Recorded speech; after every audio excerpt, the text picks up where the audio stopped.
ҳар як сарзамин бо ёдгориҳои таърихӣ ва мӯъҷизаҳои нотакрори худ аз дигараш фарқ мекунад. агар касе сафари ноҳияи восеъ намояд, дар масофаи дур кӯҳеро мушоҳида мекунад, ки дар фасли тобистон мисли барф сафедпӯш шудааст. аммо вақте наздик шудан ба кӯҳ маълум мегардад, ки ин барф набуда, балки намак аст, ки он аз таъсири нури офтоб мисли барф намоён мегардад. бале, кӯҳи намаки Хоҷа Мӯмин.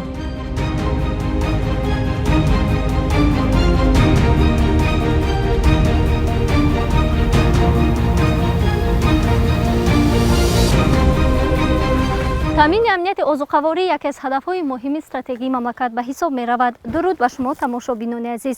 Тоҷикистон дорои манзараҳои дилфиреб, табиат ва сарватҳои табиӣ мебошад.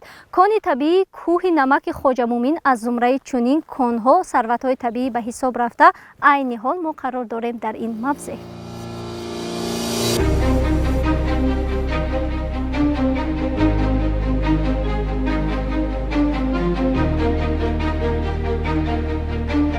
мавқеи ҷойгиршавӣ ва сохти кони намаки Хоҷа Мӯмин ҷолиби таваҷҷӯҳ мебошад.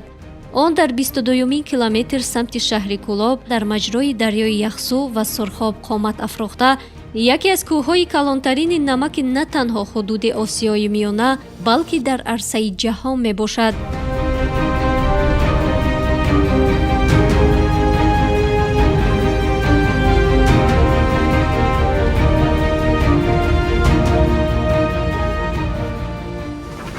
тоҷикистон як кишвари бештoro аст. кишварест ки ҷаноби оли муҳтарам эмомалии раҳмон дар дунё тоҷикистонро муаррифӣ карда, диққати тамоми мамлакатҳои ҷаҳонро ба худ ҷалб кардааст. кӯҳи Хоҷа Мӯмин яке аз кӯҳҳоест ки дар ҷаҳон гумбази баландтарини намаки дунёро мемонад. ин кӯҳ хай агар ба ҳисоб бигирем, тоҷикистон шакли имрӯзаро дар давраҳои гуногуни геологӣ гирифтааст. давраҳои гуногуни геологӣ на танҳо дар тоҷикистон, дар тамоми кураи замин фаъолият доранд. масалан давраи археяй, протерозояй, мезозояй, кайнозояй, ордовикай, силюрай, девонай, палеогенай, неогенай, бурай, ангишсангай ва давраи чорум эраи кайнозояй. аслан дар давраи чоруми эраи кайнозой одамам пайдо шудагиай, ки ин давраро давраи кайнозоин, кайну ҳаёт зоиш нав, яъне эраи ҳаёти навай. кӯҳи Хоҷа Мӯмин чӣ ҷои пӯшидашай? агар ба шарте ки тамоми мардум дар дунё агар ҳамин намака истифода барад, барои садҳо сол басанда ҳастад. аз кони намак бештар аз 30 намуди маҳсулотҳо аз кони намак гирифтан мумкин.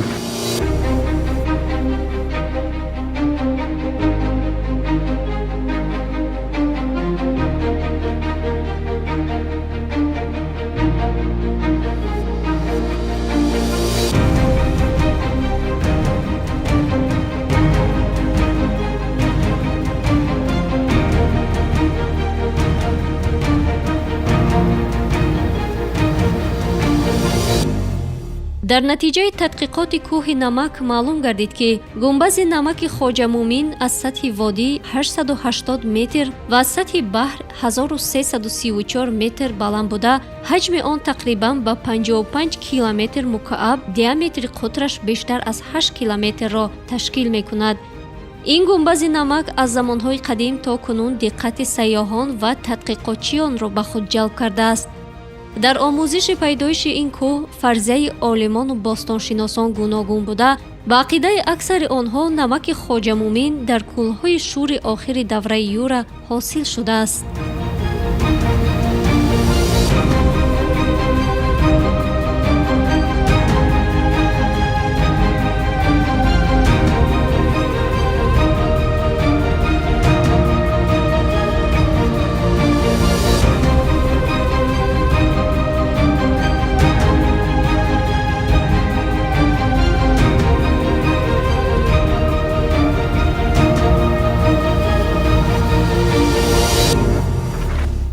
хоҷа муъмин аз сарватҳои бузурги тоҷикистон аст.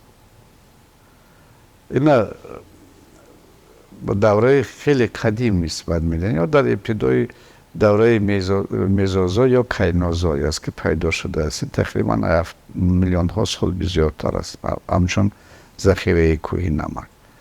дар сарчашмаҳое ки бевосита омадааст, тахмин мезанем ки дар осори плени ҳаст ин гап.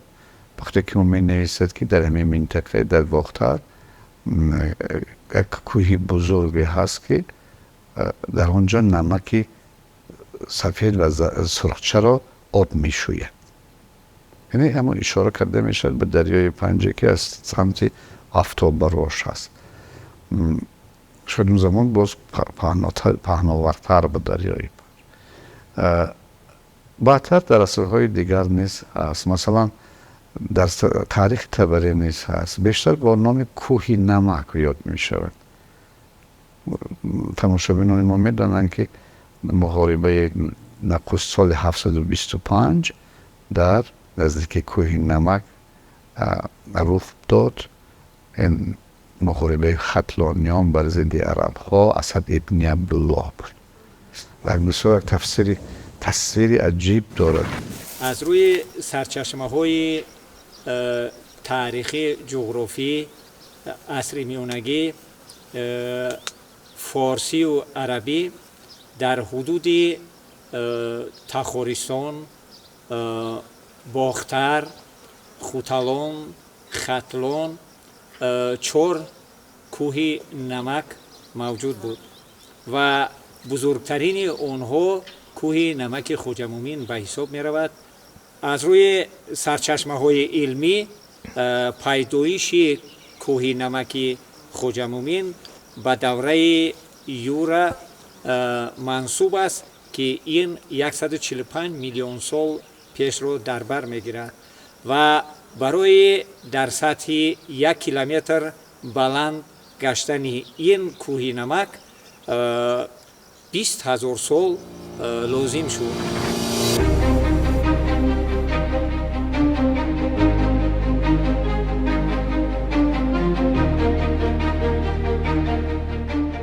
яке аз ҷолибияти ин мавзеъ дар он аст ки кӯҳи намаки Хоҷа Муъмин бо дар назардошти арзи вуҷуди чандин ҳазорсолаҳо паст нагардида, балки баландтар мегардад.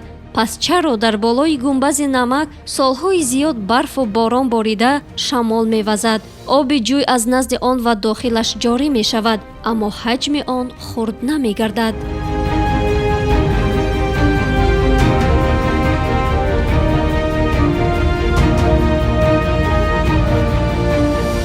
намаки Хоҷа Муъмин ҳамчун ҷараёни тамоили геологӣ дар раванди кӯҳпайдошавӣ ба вуҷуд омадааст ва токунун бигӯем ки далел бар ин андеша он аст ки хусусияти хоси ин гумбаз он аст ки аксар кӯҳҳои минтақа гӯем то кишвари мо паст шаистанд, аммо дар гумбази намаки Хоҷа Муъмин ҳамасар суръати баланд шудани ин гумбаз ба мушоҳида мешавад.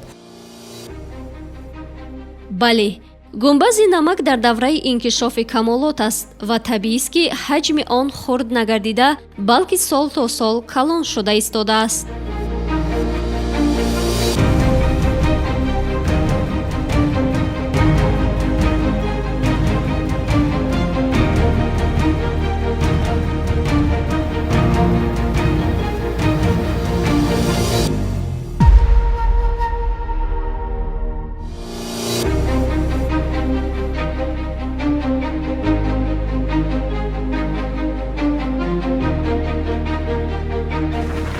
сайёҳон меҳмононе ки барои табобат ба ин мавзеъ ташриф меоранд, ҳамзамон метавонанд аз саёҳати экология истифода баранд, зеро дар ин ҷо табиат хеле зебо аст. чандин дарахтони сабз, гиёҳҳои шифобахш, растаниҳо ба назар мерасанд ва метавонанд аз олами ҳайвонот ҳам дидан кунанд.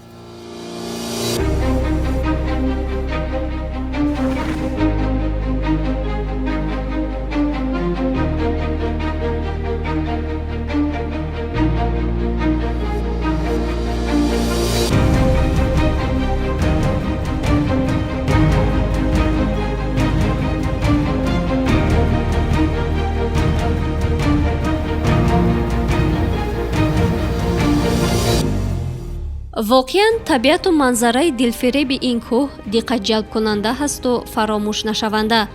рӯиши ҳазорон растаниҳо дар кӯҳи намак худ боваринобахшу тасаввурнопазир, вале ин мӯъҷизаро метавон дар ин мавзеъ мушоҳида намуд. агар касе болои гумбаз баромада ба атроф назар намояд, бешубҳа мухталифии олами набототу ҳайвонот ва зебоии ин мавзеъ касро дар ҳайрат мегузорад. дар ин мавзеъ чандин растаниҳои шифобахш рӯида, вазъи иқтисодии мамлакат имрӯз тақозо менамояд ки табиату ин сарватҳои нодири табиӣ ҳамаҷониба омӯхта гардида, барои муҳофизати он тадбирҳои лозимӣ андешида шавад.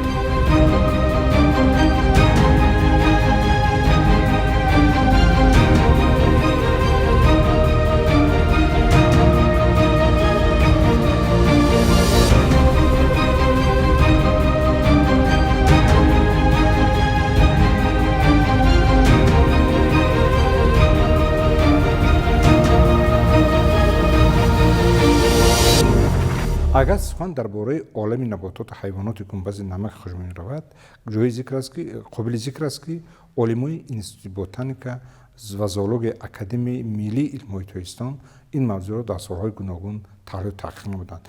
бештар аз 600 намуди наботот вақъа гирифта шудааст ва ҳамзамон як зумра набототе бахафзад ки хусусияти эндемикӣ хоси ин гумбаз мебошад.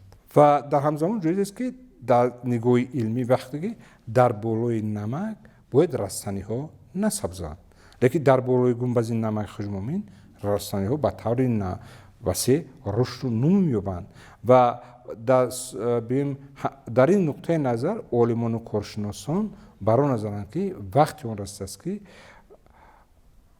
олимони соҳаи физиологияи растанӣ ба омӯзиши равандҳои мутобиқгардани растаниҳо ба ин гумбази намакро таҳлилу таҳқиқ намоянд. чунки то ҳол ҳамин ҷараёне ки чаро дар болои гумбаз ки миллион тонна захираи намак аст, болои онда растаниҳо сабзиш меёбанд. ин як муаммоест дар илми муосир ва шояд бигӯянд ки дар натиҷаи воқеан вақте ки мо асарҳои илмиро таҳлил намоем, маълум мегардад ки вақте ки агар болои намака дар хонаша як бигӯянд ки талака агар намак бигир, болои намака бибин ва хосияти гигроскопӣ дорад, яъне ҳамин гарчанга ба худ мечаспад. мегӯянд аз ҳамин ҳисоб дар болои гумбази намак хушмумин миқдори зиёди хокҳоро ба худ ҷазб намуда, аз ин ҷиҳат мега рушди нуи растанӣ минбаъд дар ин гумбаз баромада шудааст.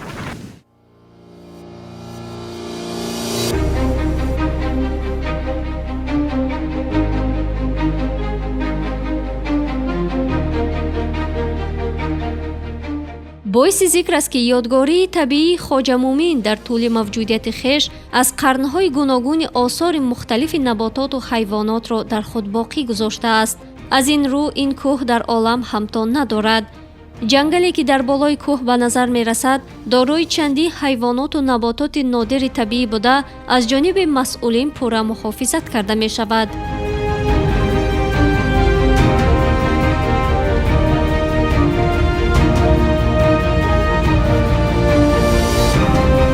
дар инҷа дарахтҳо хеле дарахтҳо бисёранд. дарахтҳо ҳастанд, дарахтҳои писта, бодом, долона, хоб туғ ҳастай, зелол ҳастай, ирғай ҳастай, арча ҳастай, олича ҳастай, субинак ҳастай, какутӣ, хоб пупалоқ ҳастай, чойкаҳак ҳастай, паррандаҳо ду намуд кавк ҳастай, заргӯш ҳастай, ҳайробо, силосин ҳастай, гург ҳастай, хук ҳастай. тибқи қонун шикор кардан дар ин мавзеъ мумкин нест.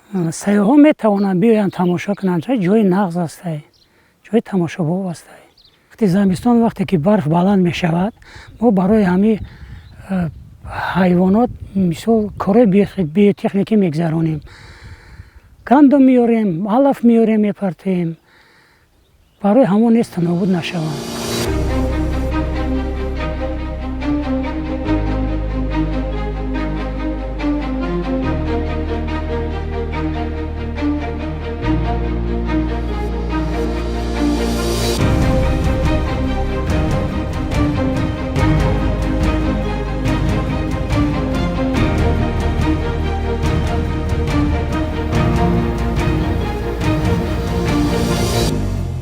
ба ақидаи олимону тадқиқотчиён масъалаи муҳофизати олами набототу ҳайвоноти ин гумбаз масъалаи басо ҷиддӣ дониста шуда, дар натиҷаи буридани дарахтон ва сӯхторҳои ҷангалзорҳо боиси нешавии гумбази намак гардад. зеро баъзе дарахтон нодир буда, дар баробари мева додан ҳамчунин нишебии кӯҳсорро аз эрозия нигоҳ медоранд.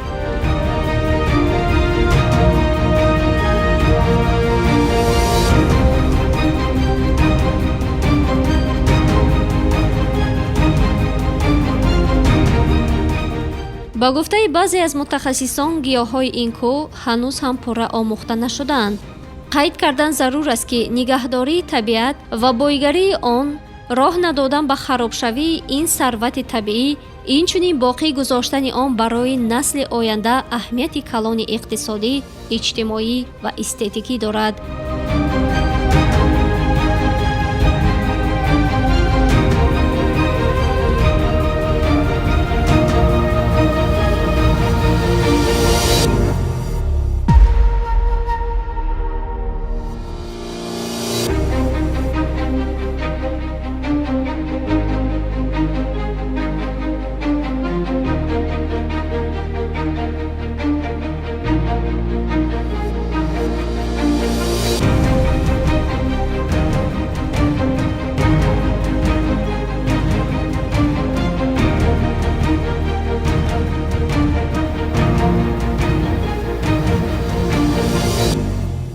гумбази намаки Хоҷа Муъмин манзараҳои зебое дорад, ки диққати сайёҳон ва тадқиқотчиёнро ба худ ҷалб мекунад. яке аз манзараҳои зебои ин гумбаз ғорҳои он мебошанд. ин ғорҳо аз замони кӯҳан то кунун диққати ҳамагонро ба худ кашида, то ҳоло теъдоди ғорҳои ин намаккӯҳ пурра аниқ карда нашудаанд. ба ақидаи мутахассисон, сабаби асосии он, қисми зиёди онҳо хосияти муваққатӣ доранд.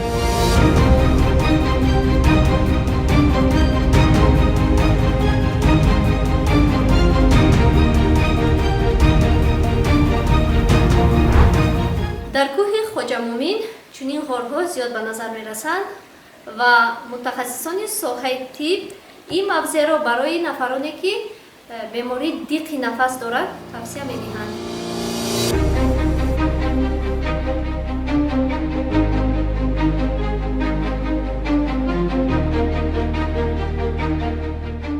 тадқиқоти олимон ва мутахассисон нишон дод, ки обе ки аз дохили ғорҳои Хоҷа Муъмин ҷорӣ мешавад, барои бемориҳои узвҳои системаи такягоҳу ҳаракат ва торҳои асаб шифобахш мебошад.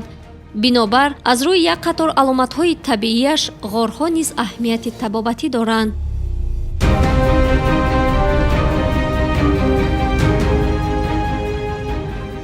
ҳастанд шахсоне ки ба ғорҳо мераванд ё ки ба кӯҳи Хоҷа Муъмин ки ғор ҳаст дар онҷа, мисол аз буғи ҳамон нафас мегиранд ва ё аллакай ба худ ҳис мекунанд ки мисол сабук мешаванд, чунки дар таркиби намак як қатор микроэлементҳо ҳам ҳастанд ба миқдори калий, натри, ки ин ба дил, ба системаи дилу рагҳо фоида мекунад. вақте ки бемор мебарояд аз ғор ё ки аз бӯи ҳамон бухори намак ки нафас кашид, вай аллакай ҳис мекунад ба бемор ин ба вай миқдори калию натриро мегирад, ба дили бемор як сабукӣ меорад. масалан бемор аз нафастангӣ халосӣ меёбад.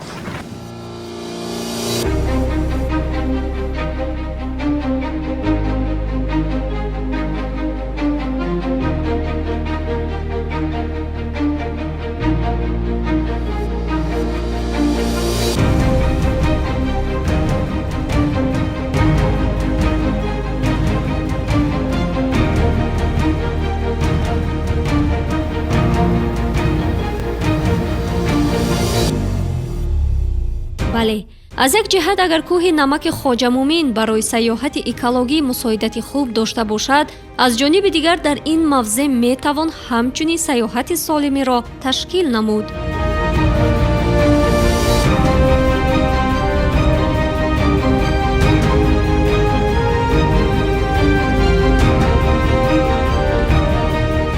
Дижен Литовский бар он назар буд, ки дар китоби хеш, дар рисолаҳои хеш навиштааст, ки дар замони гузашта, замони то инқилоб, حکومت روسیه کسانی که با کسری ویتالیگو جوانانی که با کسری ویتالیگو گرفتار بودن آنها از تمام قشر بگیم که روسیه جمع آورده در گنبد نمک کسری ویتالیگو پیس رو بگیم تابعات میکرده است. بعد از اون برای تابعات 3 سال در بگیم که آرمیای همون حربی روسیه خدمت داد بعد جامعه داده است. یعنی وقتی که با این ارزشی که در مقاله دیژن لیتووسکی آمده است اگر تحلیل کنیم با خلاصه میگیم که معمای گنبد طول ما از لحاظ علمی هم آشکار کردگی نیستیم. چون که بنده وقتی سال 90 به حیث تحقیق امانجو بگیم اسپیران بعضی این موضوعات رو در نویای گرد اطراف مورد آموزش کردم. طول این مسئله برای مردم ما روشن است که چطور مردم در گذشته کسری ویتالیگو رو در این جو تابعات میکردند. لیکن حوزه چشمای شفابخش گنبد نمک خوشمومین بیشتر از 60 چشمه در ادبیات آمده است به صفت استفاده برای به صفت کسری عصب، سیستم عصب و بیماری عصب و ضیق نفس واسه استفاده برای میشود.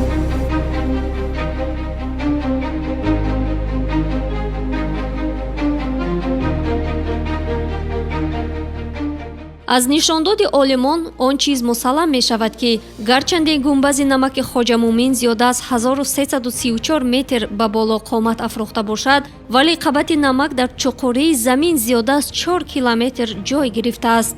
шояд пайдоиши ғорҳои нав ба қабати намаки зеризаминӣ мусоидат кунанд.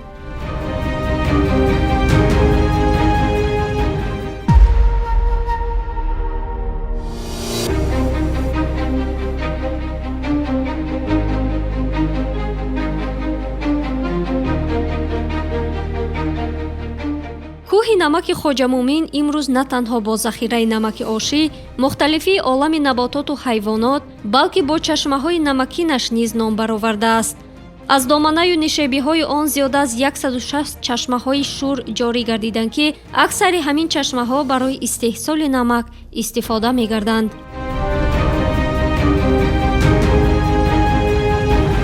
аз ин ҷо чашмаи шур мебарояд ва он ба 2 қисм тақсим мегардад. оби ин чашма бошад дар корхона коркард мегардад ва аз он намак истеҳсол менамоянд.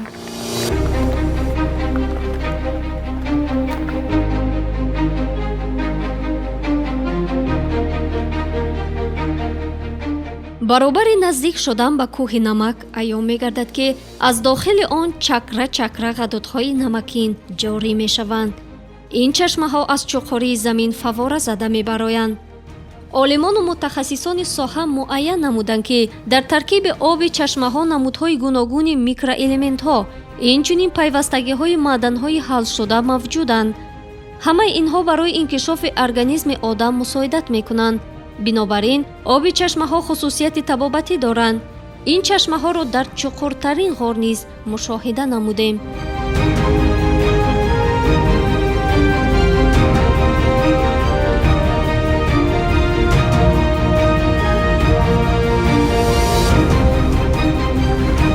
инҷо нуқтаи чуқуртарини ғор мебошад ва дар инҷо чашмаи шур низ намоён аст. фаромадан ба инҷо мушкилтар аст.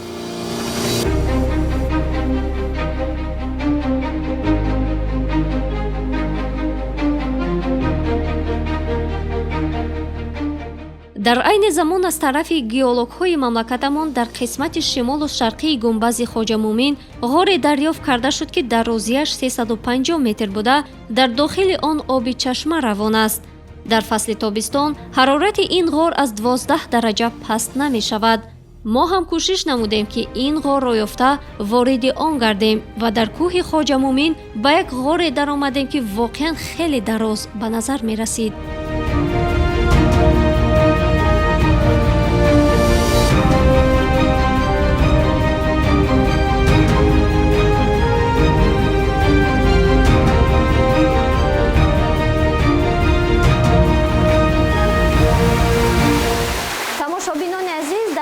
хоҷа муъмин мо як ғори дигари хеле ҷолибро мушоҳида намудем ва вориди он гардидем.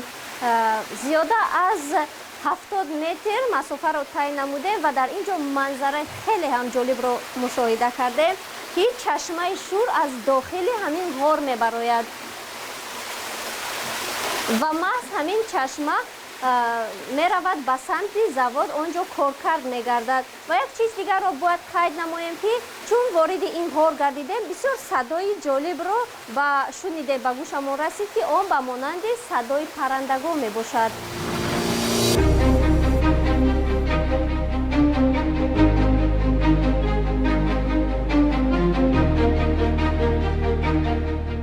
яке аз хусусиятҳои аҷибу хоси ғорҳои ин гумбаз баровардани овози мусиқӣ мебошад. муҳаққиқон сабаби баровардани овози мусиқиро гузариши бод ва бархӯрдани он ба ҳар як шӯшаи намакин вобаста медонанд. олимоне ки нахустин бор ба гумбази намакшон бахусус ғорҳои он даромаданд, садоро шунанд, садои эолӣ. аксар олимони коршиносон бар он назарданд ки ин садои эолӣ набуда, балки садое ки обе ки аз чашма мебарояд ба сталактитҳо, яъне шохҳои сангин вохӯрда аз он чакида мегӯяд ин садо пайдо мешавад. касе ки бори нахуст вориди ғорҳои ин гумбаз шавад ва бо чашми худ ин аҷоиботи табиатро бинад, ҳеҷ гоҳ ин манзараи ҳайратангезро фаромӯш намекунад. ба гуфтаи мутахассисон дар ин ғорҳо муши паррон, намудҳои гуногуни тортанак ва гамбузкҳо зиндагӣ мекунанд.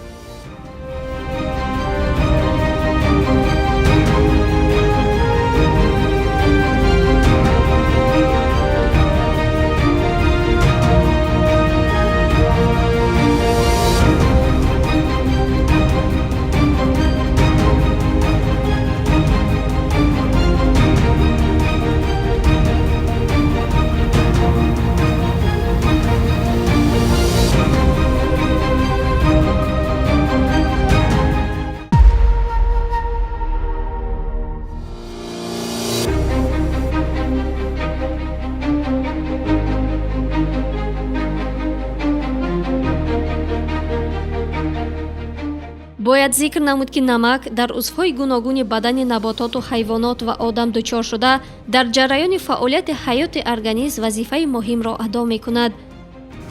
талаботи шабонарӯзии мо аз ёд аз синни сол вобаста аст. яъне кӯдакони то синни 1 сола ба 50 микрограмм ёд ниёз доранд. ҷавонони яъне кӯдакони аз 2 сола то 6 сола ба 90 микрограмм. шахсони кӯдакони яъне аз 6 сола то 12 сола ба 120 микрограмм, шахсони калонсолон ба 150 микрограмм ва занҳои ҳомиладор ва занҳои ширхӯрдошта ба 200 микрограмм ёд ниёз доранд. чиҳеле ки мо хуб медонем аз сабабе ки тоҷикистони мо минтақаи беёдӣ ҳаст, дар обу хок ва замин ва растанӣ ки дар меваву сабзавоте ки дар ҷумҳурии тоҷикистони мо мерӯяд, ёдашон ночиз мебошад ки талаботи моро пурра қонӣ гардонида наметавонад. барои он ки мо талаботи худро пурра қонӣ созем, мо бояд на камтар дар як шабонарӯз 14 килограмм картошка, ё ин ки 15 килограмм хурмо, ё ин ки 26 килограмм ангур, ё ин ки 34 литр яъне об, ё ин ки 18 литр ширро истеъмол намоем ки ин ғайриимкон аст. ин гуфтаҳо маълум мешавад ки меваву сабзавотҳое ки дар ҷумҳурии тоҷикистони мо мерӯянд, талаботи моро пурра қонӣ гардида наметавонад. ташкилоти умумии ҷаҳонии тандурустӣ баъд аз тадқиқотҳои зиёд ба хулосае омад ки ягона қонӣ гардондани ҷисми инсон бо ёд ин намаки ошӣ аст. чунки намак пайваста дар истеъмол буда дар кулли ғизо ҳамроҳ карда мешавад ва нигаҳдории намак низ мушкил нест. ва намакро нисбати дигар маҳсулотҳо дар хӯришу хӯрокҳо камтар истифода мебаранд ки ёдати калийро дар он зиёдтар илова кардан мумкин аст. ва дар хотир бояд нигаҳ дошт ки намаки ошии ки ёдно карда шуда, намаки ёдно кардаи ошӣ талаботи шабонарӯзии мо то 5 граммро дар бар мегирад ва онро аз ҳад зиёд истеъмол карданам мумкин нест. он миқдоре ки дар ёдати калие ки дар намак илова карда мешавад, талаботи шабонарӯзии моро пурра бо ёд қонеъ мегардонад. намаки гумбази хоҷа муъмин аз рӯи сифатнокияш тозатарин намак ба ҳисоб рафта, дар баробари ин дар таркибаш миқдори зиёди микроэлементҳоро вохӯрда мумкин аст.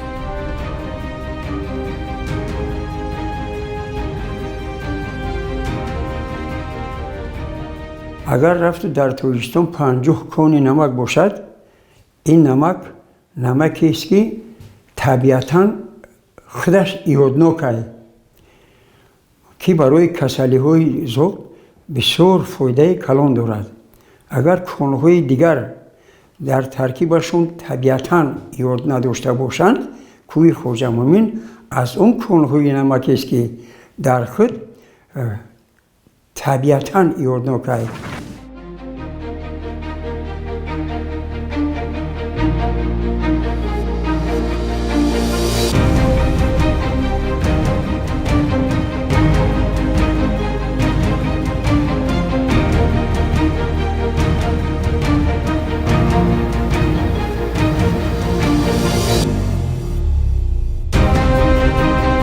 даврони соҳибистиқлолӣ ба захираҳои сарватҳои табиӣ ва истифодаи самараноки онҳо диққати махсус равона гардида, дар ин ҷода як қатор чораҳои зарурӣ низ пиёда гардиданд.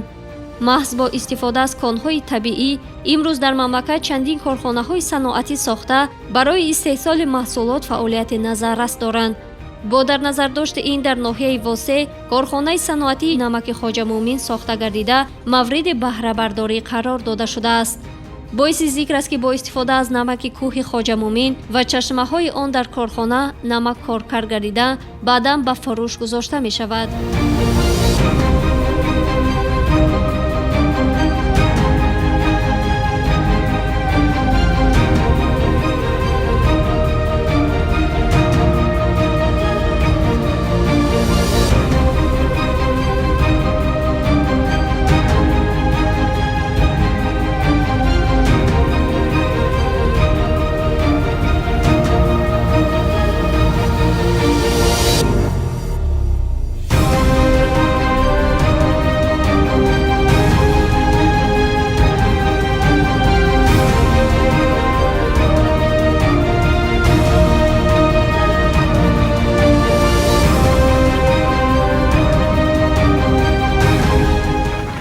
намаке ки аз ҳамон кӯҳҳо тавассути чашмаҳо мебарояд, дар фасли тобистон дар чунин палҳо ҷамъоварӣ мегардад ва баъди ҷамъоварӣ шудан дар корхона онро коркард менамоянд.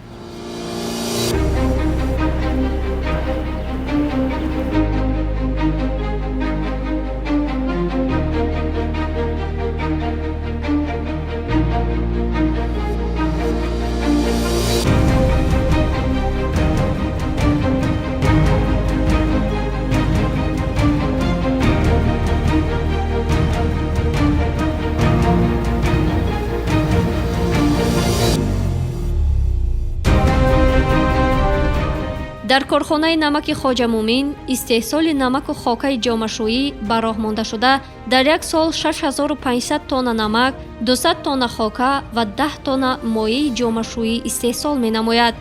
ҳамчунин содироти ин намак ба дигар кишварҳо яке аз василаҳои муҳими пешбурди иқтисодиёту иҷтимоиёти мамлакат дониста шуда, барои муаррифии Тоҷикистон дар арсаи ҷаҳон ҳамчун кишвари бои дорои сарватҳои табиӣ имконияти хуб дорад. аз рӯи гуфти сокинон, аз як ҷиҳат агар таъсиси ин корхона ба иқтисодиёти мамлакат мусбат бошад, аз тарафи дигар он барои таъмини сокинони маҳаллӣ бо ҷойи корӣ мусоидат мекунад.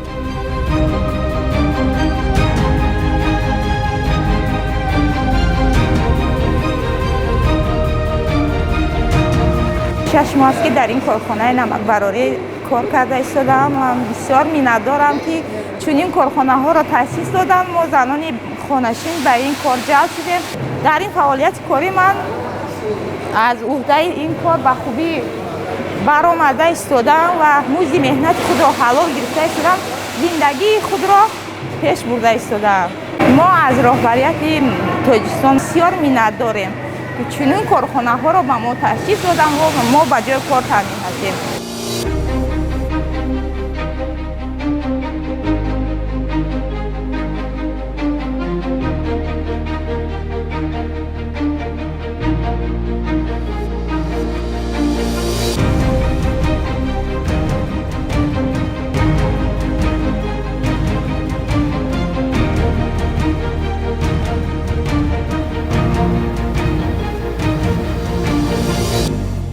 ба ақидаи мутахассисон, аз як тараф намак агар ҳамчун ашёи хом барои тайёр кардани маҳсулотҳои гуногун истифода бурда шавад, аз тарафи дигар дар илм манбаи табиии намакро барои табобати бемориҳои гуногун васеъ истифода бурда мумкин аст.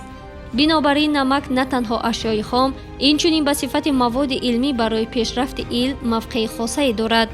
бояд тазаккур дод ки хусусияти шифобахшии чашмаҳои намакини ин гумбаз пурра омӯхта шудааст.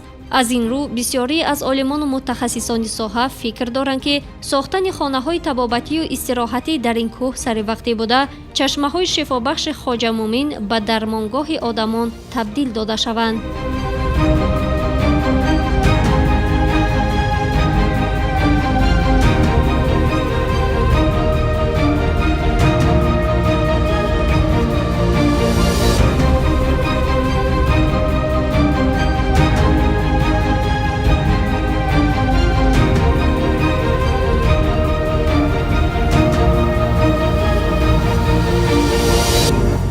месазад ки дар ин ҷо шояд як осоишгоҳи хурд барои ҳам сайёҳо ва барои ҳам сокинони ҳамватанон як осоишгоҳ барои табобати ҳамин диқи нафас ҳам ҷои кор мешавад, ҳам ҷалби сайёҳон мешавад, ҳам даромад барои ободии ҳамин мавзеъ мешавад. пайваста дар барномаҳои хешон ки бояд рушди сайёҳи кишвари мо аз гумбази намаки хоҷа муъмин сарчашма гирад. чаро? чунки гумбази намаки хоҷа муъмин аз як тараф асрори нокушода дорад ва бештари сайёҳонро метавонем ба воситаи чашму ғорҳояш ба худ ҷалб намоем.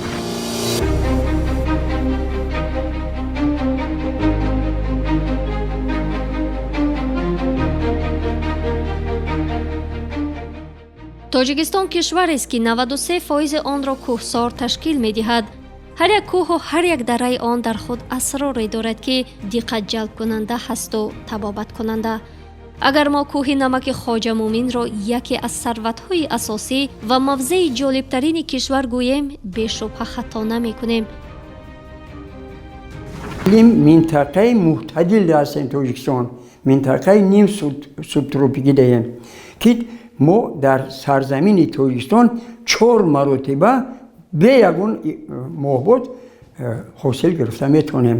баҳору тобистону тирамоҳу замистон 4 фасл дар пайҳам дар тоҷикистон пайҳам мегзарад ки ҳамаи фаслҳош фаслҳои беҳтарин, фаслҳои дӯстдоштарини мо мебошад. ман ҳамчун як шаҳрванди восеъ таклиф ба миён меовардам ки тамоми сайёҳони дунё ҳатман ба кӯҳи хоҷа муъмин як роҳ пеш бигиранд, омада аз манзараи зебои кӯҳи хоҷа муъмин баҳравар шаванд.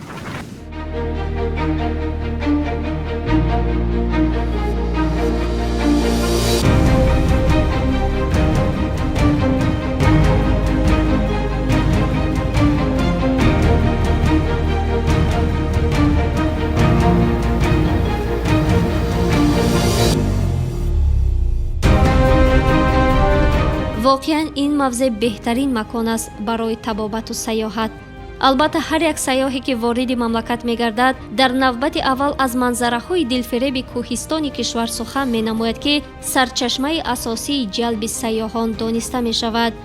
ҳар як фард вазифадор аст ин неъмати табииро муҳофизат намуда онро самаранок истифода барад.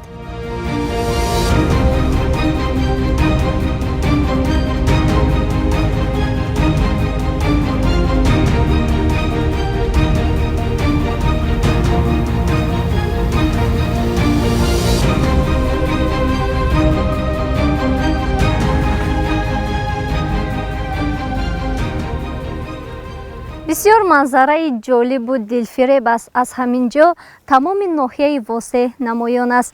тамошобинони азиз, умедворем ки дар ҳамин чанд лаҳза мо тавонистем барои шумо маълумоти ҷолибро бобати кони табиӣ кӯҳи намаки хоҷа муъмин пешниҳод намоем.